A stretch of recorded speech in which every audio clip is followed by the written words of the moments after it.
آج کی اس مجلس میں مجھے جس عنوان پر گفتگو کرنے کو کہا گیا، یہ عنوان جو میرے سامنے رکھا گیا ہے وہ عنوان ہے منہج صحابہ رضی اللہ عنہم اجمعین اور گمراہ فرقے۔ اس عنوان کا ایک خاص پہلو اور ایک خاص پس منظر، یا یوں کہیے کہ ایک خاص پہلو پہ سے مجھے گفتگو کرنی ہے، اور وہ پہلو یہ ہے کہ جو فرقے گمراہ فرقے وجود میں آئے ہیں، ان گمراہ فرقوں کے ساتھ صحابہ کا رویہ کیسا تھا، صحابہ کا طرز عمل کیسا تھا، صحابہ نے کیسے ان کے ساتھ معاملہ کیا۔ اب ظاہر سی بات ہے اس عنوان کو آپ کے سامنے رکھنے سے پہلے کہ صحابہ نے کیسے گمراہ لوگوں کے ساتھ معاملہ کیا، یہ جاننا ضروری ہے کہ اس عنوان کی ضرورت کیوں ہے ہم اور آپ کو یہ کیوں جاننا ہے کہ صحابہ کرام رضوان اللہ علیہم اجمعین نے گمراہ فرقے کے گمراہ افراد، گمراہ شخصیات کے تعلق سے کیا رویہ اپنایا، کیا ان کا طریقہ، ان کا منہج کیا تھا، یہ جاننا ہمارے لیے کیوں ضروری ہے، اس کو سب سے پہلے سمجھنا چاہیے، اور تبھی آپ کو اس موضوع کی اہمیت کا اندازہ ہوگا۔ بھائیو، آپ یہ بات اچھی طرح سے جانتے ہیں کہ دین پیارے نبی صلی اللہ علیہ وسلم جو لائے اور اپنے پیچھے چھوڑ کر گئے وہ قرآن اور سنت ہے، قرآن اور حدیث ہے۔ پیارے نبی صلی اللہ علیہ وسلم نے اپنے پیچھے قرآن اور سنت کو چھوڑا اور یہ بات صاف کر دی کہ یہی دین ہے۔ قیامت تک کے لیے اللہ تبارک و تعالیٰ نے ایک تو اس کی حفاظت کی ذمہ داری لے لی، اور دوسری طرف اللہ تعالیٰ نے یہ بھی بتا دیا اب یہ دین اللہ تعالیٰ محفوظ رکھے گا قیامت تک، جب تک اللہ چاہے گا یہ دین محفوظ رہے گا، قرآن و سنت کی حفاظت اللہ کرے گا۔ لیکن وہی اللہ کے نبی صلی اللہ علیہ وسلم نے یہ بات بھی واضح کر دی، قرآن و سنت تو دین کے نام پہ ہمیشہ باقی رہیں گے، لیکن دین کے نام پہ ایک ہی طریقہ نہیں رہے گا۔ جیسے اللہ کے نبی نے صحابہ کو ایک طریقے پہ چھوڑا، صحابہ جس طریقے پہ تھے ایک ہی جماعت تھے، ایک ہی طریقہ تھا، ایک ہی عقیدہ، ایک ہی نماز، ایک ہی ان کی جو بنیادیں تھیں سب ایک تھی، وہاں کوئی فرقہ بندی گروہ نہیں تھی، اور دین کے نام پہ جو چیز تھی وہ ایک ہی چیز تھی، وَأَنَّ هَٰذِهِ أُمَّتُكُمْ أُمَّةً وَاحِدَةً۔ جو اللہ نے انبیاء کے بارے میں کہی بات، وہی بات صحابہ کرام پر ثابت آتی ہے کہ اللہ تعالیٰ نے اللہ کے نبی کے بعد ایک ہی طریقے پہ چھوڑا۔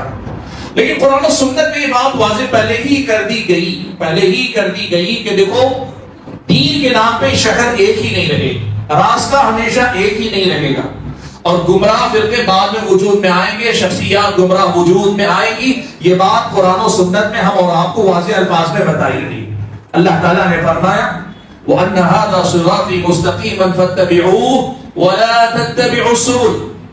اللہ نے کہا میرا یہ راستہ سیدھا راستہ ہے، تم اسی کی پیروی کرو، وَلَا تَتَّبِعُوا السُّبُلَ، اس کے مقابلے میں مختلف راستوں پہ نہ چلو، فَتَفَرَّقَ بِكُمْ عَنْ سَبِيلِهِ، تمہارا یہ کرنا تمہیں صراط مستقیم سے ہٹا لے جائے گا۔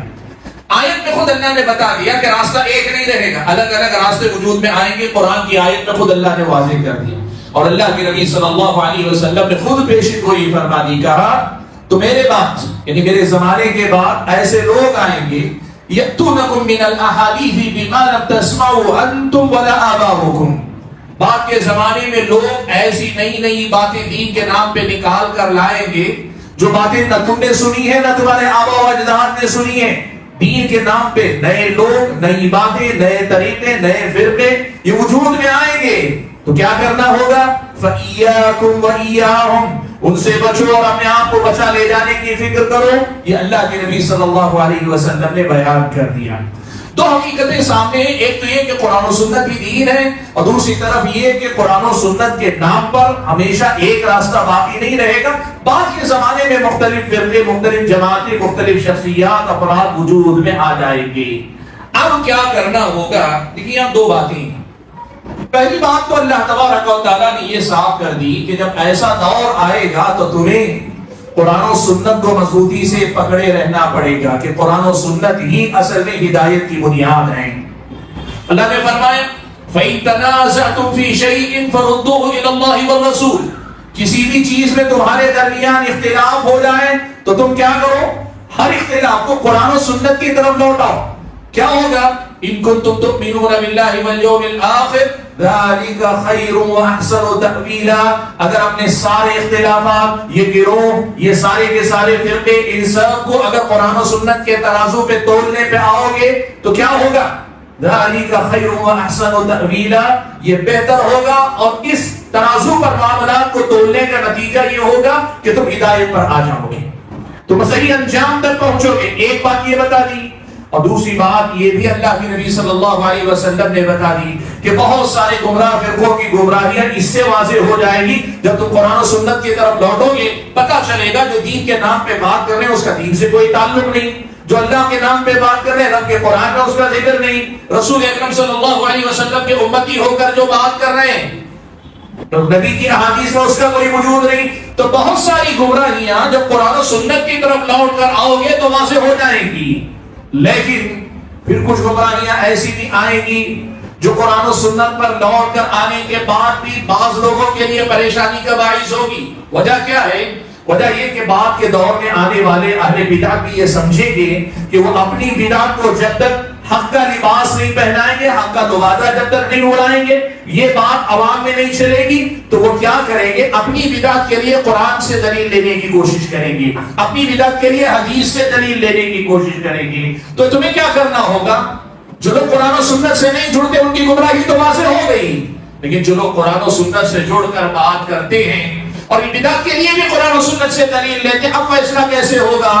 کہا فیصلہ ایسے ہوگا کہ یہ قرآن و سنت اس کا اپنا ایک معنی، اس کا ایک مطلب ہے، اس کا ایک مفہوم ہے، اور یہ معنی و مطلب اللہ کے نبی نے صحابہ کو پڑھایا، صحابہ کو سکھایا، صحابہ کی اپنی زندگی میں صحابہ نے اسے اپنایا. حضرت عبداللہ بن مسعود رضی اللہ عنہ کہتے ہیں، اور ان کے علاوہ اور دیگر صحابہ سے بھی یہ بات مروی ہے، ہم نے رسول اکرم صلی اللہ علیہ وسلم سے قرآن کے صرف الفاظ نہیں لیے، ہمارا طریقہ یہ تھا اللہ کے نبی سے 10 آیتیں پڑھنا سیکھتے، اس کے بعد اس کے اندر جو علم اور عمل کی باتیں ہوتی وہ سیکھ لیتے، اور سیکھنے کے بعد ان پہ عمل کرتے، پھر اس کے بعد اگلی 10 نئی آیتیں ہم سیکھا کرتے. اس طرح کرتے کرتے ہم نے اللہ کے نبی صلی اللہ علیہ وسلم سے پورا قرآن لیا ہے. اب یہ مسئلہ یہ ہو جائے گا کہ مان لیں دو گروہ، دو فرقے، دو شخصیات یا دو لوگ یا دو نظریات آپ کے سامنے آتے ہیں اور دونوں قرآن کا حوالہ دے رہے ہیں، دونوں حدیث رسول کی بات کر رہے ہیں. جیسے آپ میں سے بہت سارے لوگ سوچ کر پریشان ہوتے ہوں گے نا، آج ہم دیکھتے ہیں کہ ہر بدعتی بھی قرآن کی آیت پڑھتا ہے، ہر بدعتی حدیث کا حوالہ دیتا ہے، تو کرنا کیا ہوگا؟ کہا کرنا یہ ہوگا کہ تم یہ دیکھو قرآن کی آیت کا مطلب صحابہ نے کیا سمجھا تھا، حدیث کا کیا مفہوم صحابہ نے سمجھا تھا. اس لیے کہ جو قرآن کتاب، جو دین قرآن و سنت میں تھا وہی دین اللہ کے نبی صلی اللہ علیہ وسلم نے تربیت کے ذریعے صحابہ کے اندر اتارا تھا. قرآن کی عملی تفسیر اللہ کے نبی تھے، تو نبی کے بعد بحیثیت جماعت یا بحیثیت ایک سماج اور سوسائٹی کے اسلام کی عملی تصویر یہ صحابہ تھے. دوسرے الفاظ میں قرآن کی آیتوں کا مفہوم صحابہ کی زندگی میں تھا، احادیث کے الفاظ کا مفہوم صحابہ کی زندگی میں تھا. لہٰذا جب تم اپنے اختلافات قرآن و سنت کی طرف لوٹاؤ گے اور قرآن و سنت کے معنی و مفہوم کو صحابہ کے طریقے پر متعین کرنے کی کوشش کرو گے، دودھ کا دودھ پانی کا پانی ہو جائے گا، بدعت اور سنت کا فرق واضح ہونے لگے گا، ہدایت اور گمراہی بالکل کھل کر سامنے آ جائیں گی. یہی تمہیں کرنا پڑے گا. یہ اسلامی شریعت نے ہم اور آپ کو سکھایا ہے، اور یہ بات ہم اور آپ ہمیشہ قرآن و سنت کے دلائل کی روشنی میں منہج سلف کے نام پہ، منہج سلف کے تعارف کے نام پہ یہ بنیادی باتیں سیکھتے ہیں. حاضرین کرام قدر، آئیے اس بنیادی بات کو سمجھنے کے بعد ہم اپنے عنوان کی طرف آتے ہیں. ہمارا مسئلہ یہ ہے گمراہ فرقوں کے ساتھ صحابہ کا طرز عمل کیا تھا. یعنی ہم یہ کہنا چاہ رہے ہیں کہ دیکھو اسلامی شریعت نے ہمیں کہا ہے سنت کی پیروی کرو، بدعت سے بچو، اپنے آپ کو اہل سنت میں رکھو، اہل بدعت سے اپنے آپ کو دور رکھو. یہ قرآن کی تعلیم ہے، یہ سنت کی تعلیم ہے. اللہ تعالیٰ نے کہا صراط مستقیم کی پیروی کرو، وَلَا تَتَّبِعُوا السُّبُلَ، دائیں بائیں راستوں کی طرف مت جاؤ.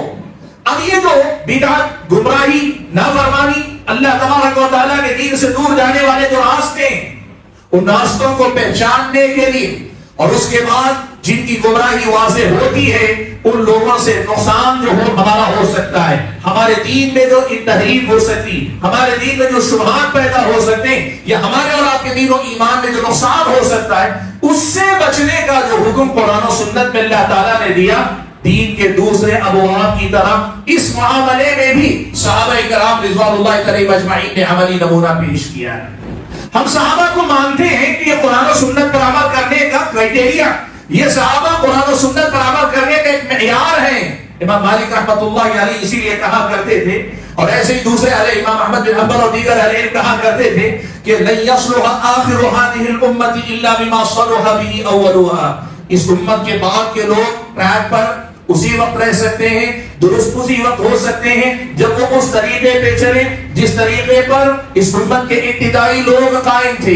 یعنی صحابہ نے اہل بدعت کے ساتھ، گمراہ لوگوں کے ساتھ، گمراہ فرقوں کے ساتھ، گمراہ افکار و نظریات کے ساتھ، گمراہ عقائد کے ساتھ صحابہ نے جو طریقہ اپنایا بعد کے لوگ بھی وہی طریقہ اپنائیں گے تو اپنے دین و ایمان کو محفوظ کر لیں گے. اور اگر صحابہ نے جو طریقہ اپنایا وہ طریقہ چھوڑ کر اپنے اپنے طریقے سے لوگ اگر طے کرنے لگیں گے، اپنے معیارات طے کریں گے تو پھر ان کی گمراہی سے بچنے کی کوئی ضمانت نہیں. اور بعید نہیں یہ سمجھ کر کہ یہ قرآن کی بات ہے غلط بات کے پیروکار بن جائیں. بعید نہیں کہ یہ سمجھ کر کہ یہ حدیث کی بات ہے یہ غلط آدمی کے پیروکار بن جائے. وجہ کیا ہے؟ قرآن کے ظاہری الفاظ کو لے لیا، حدیث کے ظاہری الفاظ کو لے لیا. صحابہ نے اللہ کے نبی سے جو آیات اور احادیث کا معنی سمجھا اس کو نہیں لیا تو آدمی بظاہر یہ سمجھتا ہے کہ میں گمراہی پر ہوں، میں ہدایت پر ہوں، حالانکہ وہ آدمی گمراہی پر ہے. لیکن میں اس کی ایک آدھ مثال بتاتا ہوں. ایک جنگ کا موقع، جنگ میں حضرت ابو ایوب انصاری رضی اللہ تعالیٰ عنہ ہیں. ایک آدمی نے کیا کیا؟ ایک آدمی نے لشکر عین جنگ میدان جنگ میں سامنے دشمنوں کا لشکر ہے اور اس لشکر پر ایک صحابی یہاں سے ایک لشکری مسلمانوں میں سے نکلا، تنے تنہا پورے لشکر پر حملہ کر بیٹھے. اب عین میدان جنگ کے اندر یہ ہو رہا ہے. اب حملہ کر کے دشمن کی صفوں کو چیرتا ہوا پیچھے تک چلا گیا اور پھر اس کے بعد وہاں سے پلٹ کر حملہ کیا تو لڑتے مارتے ہوئے یہاں تک واپس لوٹ کر آیا. اب میدان جنگ میں ایسی بہادری، ایسی شجاعت یقیناً ضرورت پڑنے پہ دکھانی پڑتی ہے. ایسے جنگ لڑنے سے دشمنوں پہ ہیبت بیٹھتی ہے اور مسلمان یا جو اپنی فوج ہوتی ہے ان کی ہمت بڑھتی ہے. اس آدمی کا عمل صحیح تھا لیکن کچھ لوگوں نے قرآن کی آیت سے استدلال کیا. دیکھو کہنے لگے قرآن میں اللہ نے کہا لا تلقوا بأیدیکم الی التہلکہ، لوگوں تم اپنے آپ کو ہلاکت میں مت ڈالو. تم نے یہاں اکیلے حملہ کر کے اپنے آپ کو ہلاکت میں ڈال لیا. حضرت ابو ایوب انصاری رضی اللہ تعالیٰ عنہ لشکر میں موجود ہیں، صحابی رسول ہیں. کہنے لگے اللہ کے بندو آیت کا یہ مطلب نہیں، حالانکہ الفاظ کو بظاہر لگتے ہیں کہ کہنے والوں کے ساتھ ہیں، الفاظ کو لگتے ہیں کہنے والوں کے ساتھ ہیں، لیکن کہا لوگوں ایسا نہیں، یہ مطلب نہیں ہے اس کا. اس کا مطلب یہ ہے کہ تم لوگ جب اللہ کی راہ میں لڑنا ضروری ہو، لڑے بغیر تم ہاتھ باندھ کر کھیتی باڑی میں لگ جاؤ تو تم اپنے آپ کو ہلاکت میں ڈال دو گے. جب اسلامی شریعت کے اصولوں کے مطابق اللہ کی راہ میں لڑنے کا موقع ہو تو تب لڑنا، یہ ہلاکت میں اپنے آپ کو ڈالنا نہیں ہے. تم بات قرآن کی کر رہے ہو لیکن استدلال غلط کر رہے ہو. حاضرین کرام بات کیا بتانا چاہتا ہوں، بہت مختصر سی تمہید میں جو بات آپ کے سامنے رکھنا چاہ رہا ہوں وہ یہ کہ یہ بات یاد رکھیے کہ قرآن اور سنت جو دین ہے ہمارا، اس دین کی پریکٹیکل شکل اصل صحابہ ہے. اور صحابہ نے جس طرح اس کے ہر حکم پہ عمل کر کے دکھایا یہ میرے اور آپ کے لیے معیار ہے. اور صحابہ نے گمراہ فرقوں کے ساتھ، اہل بدعت کے ساتھ، جو آیات اور احادیث کے ساتھ بھی کھلواڑ کرتے ہیں، ان سب کے ساتھ جو طرز عمل اپنایا یہی ہم اور آپ کو اپنانا ہے اگر ہم اپنے دین کی سلامتی چاہتے ہیں، اگر ہم اپنے دین و ایمان کی حفاظت چاہتے ہیں، اگر ہم بدعتوں سے، شبہات سے، گمراہیوں سے اپنے آپ کو بچا کر رکھنا چاہتے ہیں. صحابہ کے طریقے پہ ہم اور آپ کو چلنا پڑے گا. سبحان اللہ. ہم جس دور میں جیتے ہیں نا، دیکھیے یہ سیکولرزم کا دور ہے. سیکولرزم کیا ہے معلوم آپ کو؟ سیکولرزم یہ ہے کہ آپ کو جو صحیح سمجھ میں آتا ہے آپ عمل کرو لیکن سامنے والے کسی کو بھی غلط مت بولو.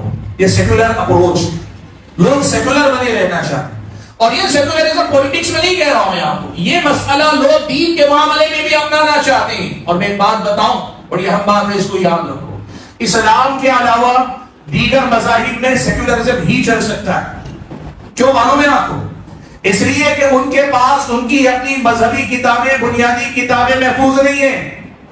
کوئی کتاب ان کی محفوظ نہیں. کوئی مذہب، دنیا کے سارے مذاہب، کسی کی کتاب محفوظ نہیں. کسی بھی مذہب کا اگر وہ انسانوں کی طرف سے بنایا ہوا خود ساختہ مذہب ہو، اس کی اپنی باتیں بھی کما حق ہو محفوظ نہیں. اس کے نتیجے میں صحیح اور غلط کا حتمی فیصلہ نہیں ہو سکتا. کوئی یہ نہیں کہہ سکتا میں جو بات کر رہا ہوں وہی کرسچینٹی کا فائنل ورڈ ہے، کرسچینٹی میں یہی عقیدہ ہے، حتمی طور پہ کوئی نہیں کہہ سکتا. اس لیے کہ یہ دعویٰ کرنے کی بنیادیں ان کے پاس نہیں. تو یہاں کیا ہوتا ہے؟ یہاں سیکولرزم نہیں چل سکتا کہ بھائی تم اپنی تحقیق پیش کر سکتے ہو، سامنے والے کو غلط نہیں کہہ سکتے، اس لیے کہ غلط کہنے کی بنیاد تمہارے پاس نہیں ہے۔ لیکن ایک بات یاد رکھو، قرآن و سنت کے معاملے میں، اسلام کے معاملے میں، سنت اور بدعت کے معاملے میں، عقیدے میں صحیح اور غلط کے معاملے میں دلائل قرآن و سنت میں ہوتے ہوئے سیکولرزم نہیں چل سکتا، سیکولر اپروچ نہیں چل سکتی۔ یہاں نہیں ہو سکتا کہ بھائی تم اپنی بات بھی کہو، وہ اپنی بات بھی کہے، یہ اپنی بات بھی کہے، سب اپنی اپنی جگہ پہ اپنے اپنی کرتے رہو، پھر بھی سب اپنے آپ کو مسلمان کہہ کر چلتے رہو۔ یہ اپروچ قرآن و سنت کے ساتھ، اسلام کے ساتھ نہیں چل سکتی۔ کیوں؟ قرآن نے صاف کر دیا اللہ تعالیٰ، فَإِن تَنَازَعْتُمْ فِي شَيْءٍ، اگر کسی مسئلے میں اختلاف ہو جائے تو کیا کرو؟ فَرُدُّوهُ إِلَى اللَّهِ وَالرَّسُولِ، اللہ اور اس کے رسول کی طرف تمہیں لوٹنا پڑے گا، اور جب اللہ اور اس کے رسول کی طرف لوٹو گے تو اللہ اور اس کے رسول قرآن و سنت کے اندر یہ بھی بتائیں گے کہ تمہیں اپنے مسائل کے حل کے لیے صحابہ کے طریقے کو اپنانا پڑے گا۔ صراط مستقیم وہی ہے جو ان لوگوں کا راستہ ہے جن پر اللہ تعالیٰ کا انعام ہوا، اور جن پہ اللہ کا انعام ہوا وہ صحابہ ہیں۔ سب سے پہلے اس امت میں صحابہ ہیں جو اس کا مصداق بنتے ہیں۔ اسی لیے بھائیوں یہ بات یاد رکھو، آج کے دور میں دین کے نام پر لوگ کہتے ہیں سب لوگوں کو اپنے اپنے مسلک پر عمل کرنے کی آزادی دے دو، ہر آدمی کو اپنی اپنی بات کہنے کی آزادی دے دو، ہر آدمی کو اپنا اپنا عقیدہ پھیلانے کی آزادی دے دو، ہر آدمی کو اپنے اپنے نظریات پیش کرنے کی آزادی دے دو، بلکہ کل اگر کوئی اور نئے 10 لوگ آئے تو نئے 10 لوگوں کے لیے بھی دروازہ کھول دو اور سب کی کوششوں کو دین کی کوشش کا نام دے دو۔ یہ اسلام میں نہیں چل سکتا۔ یہاں کیا چلے گا؟ جو صحابہ کا طریقہ تھا، صحابہ نے کیا کیا معلوم ہے؟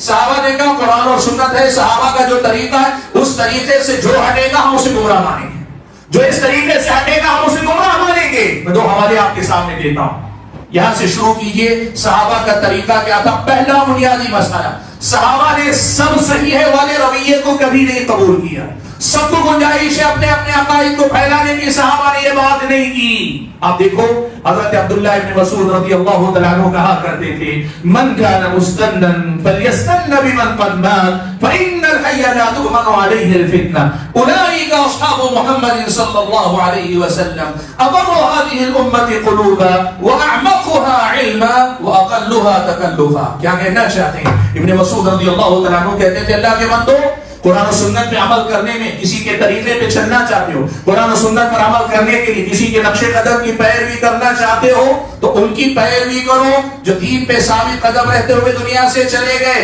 اب جو موجود لوگ ہیں نا، ان کے چکر میں مت پڑو، ضدوں کے چکر میں مت پڑو، یہ کبھی بھی بہک سکتے ہیں، بھٹک سکتے ہیں۔ معیار ان کو بناؤ جو گزر چکے، وہ کون؟ اولئک اصحاب محمد صلی اللہ علیہ وسلم، وہ اللہ کے نبی صلی اللہ علیہ وسلم کے صحابہ ہیں۔ ان کی صفات کیا تھی؟ ابر هذه الامه امه قلوبا، اس امت کے سب سے پاکیزہ دل لوگ تھے، واعمقها علما، سب سے گہرا علم رکھنے والے تھے، واقلها تکلفا، اور دین کے معاملات میں غیر ضروری مسائل میں اپنے آپ کو الجھانے والے نہیں تھے۔ جو دین، جتنا دین، جیسا دین، وہی دین، اتنا ہی دین، ویسا ہی دین انہوں نے فالو کیا۔ جو صحابہ کے پاس تھا اسی پر بس کر لو، یہی تمہارے لیے ہدایت کی ضمانت ہے۔ یہ حضرت عبداللہ ابن مسعود کی نصیحت ہے۔ اور اس کے مقابلے میں دیکھیں حضرت عبداللہ ابن عباس رضی اللہ تعالیٰ عنہما کو، وہ بھی یہی کہتے ہیں کہ لوگوں صحابہ کے طریقے سے ہٹنا ہی گمراہی کی پہچان ہے۔ کہاں کہتے ہیں؟ خوارج کا فرقہ ظاہر ہوا، حضرت علی اور حضرت معاویہ دونوں اور ان کے ساتھیوں کو کافر قرار دیا، اور انہوں نے قرآن کی ایک آیت سے استدلال کیا۔ حضرت ابن عباس رضی اللہ تعالیٰ عنہما نے کہا میں جاتا ہوں، میں جا کر ان سے مناظرہ کرتا ہوں یا ان سے گفتگو کرتا ہوں، ان سے بات چیت کرتا ہوں اور ان کے سامنے حق کو واضح کرتا ہوں۔ تفصیل میں گئے بغیر صرف ایک نقطہ آپ کے سامنے ذکر کروں۔ ان کے پاس گئے تو حضرت عبداللہ ابن عباس رضی اللہ تعالیٰ عنہما نے جو استدلال کیا نا، ایک استدلال یہ تھا کہ لوگوں دیکھو تم قرآن سے استدلال کر رہے ہو نا، ذرا مجھے بتاؤ اگر تم ہدایت پر ہیں ہو، قرآن پڑھ کر کہہ رہے ہو ہدایت پر ہو، اگر قرآن پڑھ کر جو معنی تم سمجھ رہے ہو وہی ہدایت اور تم ہدایت پر ہو تو پھر مجھے ذرا یہ بتانا صحابہ میں سے کوئی صحابی تمہارے ساتھ کیوں نظر نہیں آتا؟ سارے صحابہ تو تمہارے مقابل بیٹھے ہیں، تمہارے فریق مقابل میں سارے صحابہ ہیں۔ اگر ہدایت پر تم ہوتے تو صحابہ کو تو تمہاری طرف ہونا چاہیے تھا، اس لیے کہ جن کے درمیان قرآن اترا، جن کے بارے میں قرآن اترا، جن کے سامنے قرآن اترا وہ تو صحابہ ہیں نا، تو کیا قرآن کو تم ان سے زیادہ بہتر سمجھ سکتے ہو؟ اور اگر یہ بات سمجھ میں آتی ہے کہ نہیں قرآن جن کے بارے میں اترا، جن کے درمیان اترا، جن کے سامنے اترا وہی لوگ ہدایت پر ہیں، تو پھر اس کا مطلب یہ ہوا جو معنی تم سمجھ رہے ہو وہ معنی غلط ہے۔ بھائیو آج کے ہمارے اس خطاب کا حقیقی پیغام یہی لائن ہے کہ اللہ کے بندو یہ جتنے گمراہ فرقے ہیں، یہ جتنی گمراہ جماعتیں ہیں، ان کے ساتھ معاملہ کرنے کا طریقہ وہ طریقہ جو صحابہ نے ہمارے پکے لیے اپنے پیچھے چھوڑا ہمارے لیے، وہی طریقہ ہمارے لیے بھی معیار ہونا چاہیے۔ ہم اسی طریقے کو لے کر آگے بڑھیں، ورنہ کیا ہوگا اگر وہ طریقہ نہیں، ہم نئے زمانے میں سیکولر اپروچ اپنانا چاہیں گے، سب کو خوش کرنا چاہیں گے، اپنا دین گوا بیٹھیں گے، اس کی کوئی گارنٹی نہیں اللہ کی بندو۔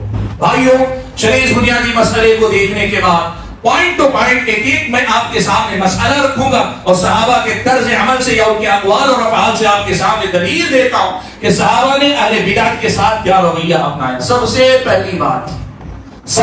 پہلی بات ایک تو یہ صحابہ کا طریقہ یہ تھا جب وہ ہدایت پر ہیں اور کوئی آدمی نئی بات دین کے اندر، کوئی نیا مسئلہ، کوئی نئی بدعت، نئی فکر، یہ جب کوئی آدمی لے کر آتا نا، صحابہ بغیر کسی لاگ لپیٹ کے دو ٹوک انداز میں اس سے براءت کا اعلان کرتے تھے، کہتے تھے یہ گمراہی ہے، صاف لفظوں میں بتاتے یہ گمراہی ہے۔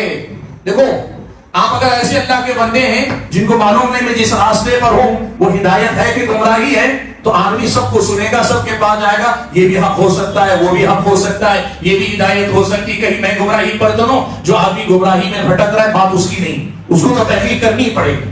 لیکن جس آدمی کے سامنے یہ بات دلیل اور حجت کے ساتھ واضح ہے، یہ قرآن ہے، یہ سنت ہے، صحابہ نے یہی عقیدہ رکھا، اللہ کے نبی نے یہی عقیدہ پڑھا، دونوں کو واضح طریقہ جہاں آ جاتا ہے نا، اس کے خلاف نئی بات آئی۔ دنیا کا مزاج یہ ہے، عربی میں کہتے ہیں کلو جدید لذیذ، ہر نئی بات مزیدار لگتی ہے، ہر نئی بات کے اندر ایک اٹریکشن ہوتا ہے۔ ہمارے نوجوان نئی نئی چیزوں کی طرف لپکتے ہیں، دین میں کچھ بھی نیا آئے گا اس میں بھلا نہیں ہو سکتا، دین میں کوئی بھی نئی بات نکالی جائے گی اس میں ہدایت نہیں ہو سکتی۔ اور جب کبھی ایسی کوئی نئی فکر وجود میں آئی، صحابہ نے کلی طور پر اس سے برات کا اعلان کیا۔ امام مسلم نے اپنی صحیح مسلم کے مقدمے میں واقعہ نقل کیا ہے، تقدیر پر ایمان لانا یہ ایمان کے 6 بنیادی ارکان میں سے ایک ہے۔ ایک فرقہ قدریہ کہلاتا ہے، یہ وہ جنہوں نے تقدیر کا انکار کیا۔ تفصیل میں گئے بغیر مختصر بتا دیتا ہوں، یہ بدعت تھی جو وجود میں آئی، اپنی کچھ غلط فہمی کی وجہ سے انہوں نے یہ عقیدہ رکھ لیا کہ اللہ تعالیٰ کو پہلے سے بندے کے اعمال کا پتہ نہیں رہتا، بندہ عمل کرتا ہے تب جا کر اللہ تعالیٰ کو پتہ چلتا ہے۔ یہ بدعت، غلط عقیدہ ایجاد کیا۔ بصرہ میں یہ بدعت پہلے پہل ظاہر ہوئی تو بصرہ کے لوگ تو پریشان تھے، بھئی یہ کیا نیا مسئلہ آ گیا، یہ کیا مسئلہ آ گیا؟ اس لیے کہ وہ کہتے تھے اگر تم کہو کہ اللہ کو پہلے سے معلوم ہے تو اس کا مطلب نعوذ باللہ تم اللہ کو ظالم قرار دے رہے ہو۔ لوگ گھبرا گئے، کہا عقیدت تبدیل پر ایمان رکھنے کا مطلب اللہ کو ظالم قرار دینا ہے کیا؟ پریشان تھے۔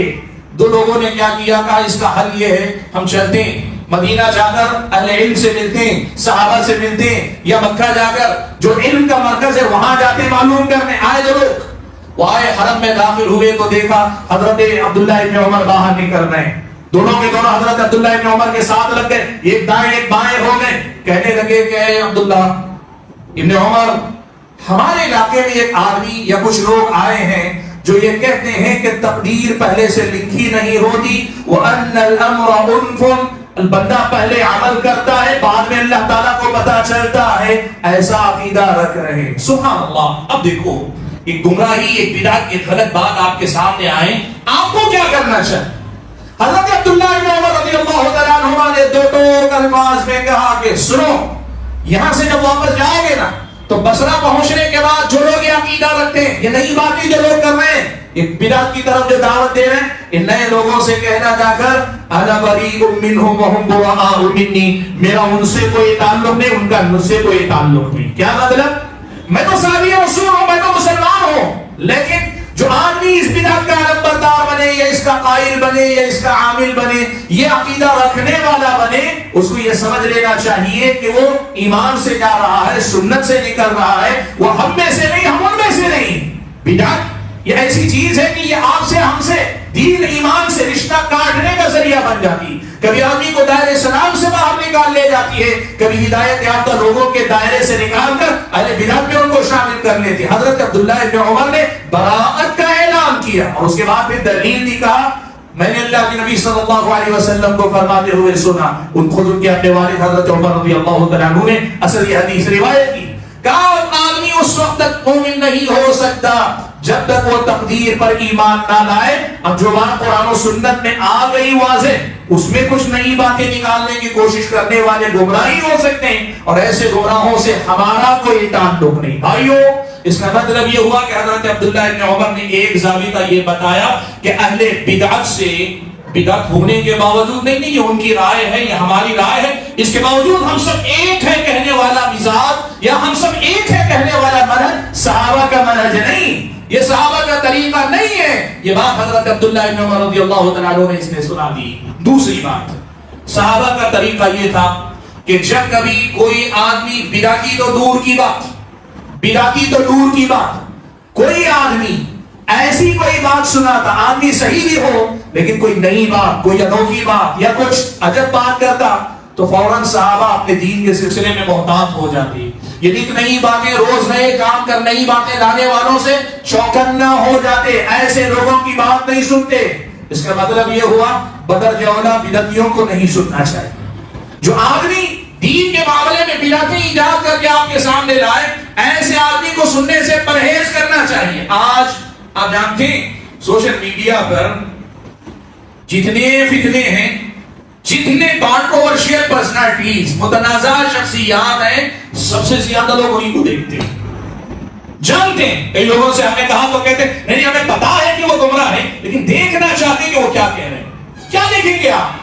کیا آپ اس کی ضمانت دیتے ہیں کہ اس آدمی کی کوئی پیدا ہوا کوئی شبہ آپ کے دل میں گھر نہیں کرے گا؟ کیا آپ اس کی گارنٹی دے سکتے ہیں کہ اس کی بات سننے کے بعد آپ کبھی اس کی بدعت سے متاثر نہیں ہوں گے؟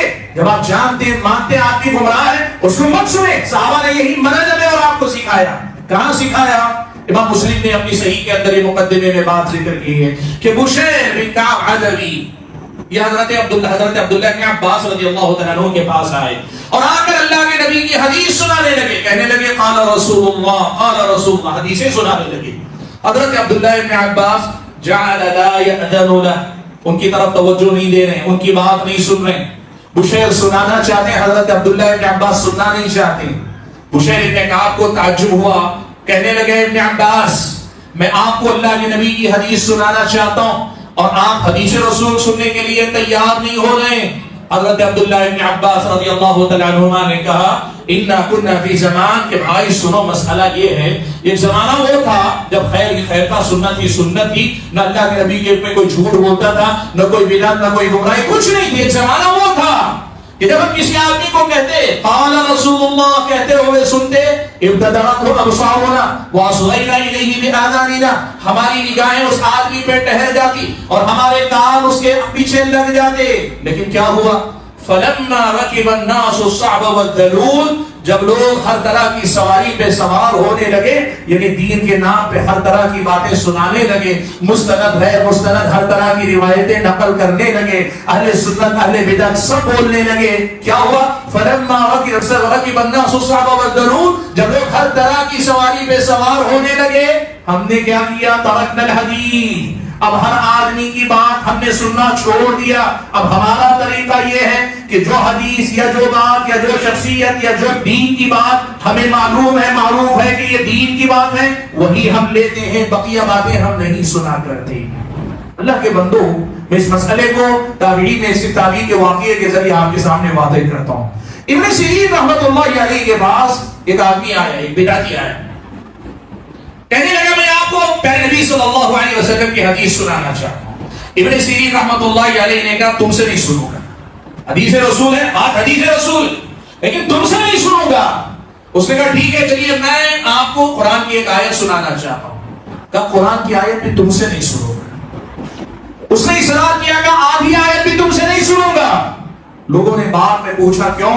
حضرت ابن سیرین رحمۃ اللہ علیہ نے کہا مجھے یہ ڈر ہے وہ حدیث رسول ہی سنائے گا، قرآن کی آیت بھی سنائے گا، لیکن قرآن کی آیت سنانے حدیث رسول کے سنانے میں آپ جانتے ہیں آیتوں میں وقف اور ابتدا کا ایک طریقہ ہے، کہاں روکتے ہیں کہاں شروع کرتے ہیں، الفاظ کے معانی وہاں سے ہلکے پھلکے بدل سکتے ہیں۔ کہا مجھے یہ ڈر ہے کہ کہیں یہ آیت سناتے سناتے حدیث سناتے سناتے ایسی کوئی بات نہ کر جائے جو شبہ بن کے میرے دل میں گھر کر جائے اور میرے لیے فتنے کا باعث بن جائے۔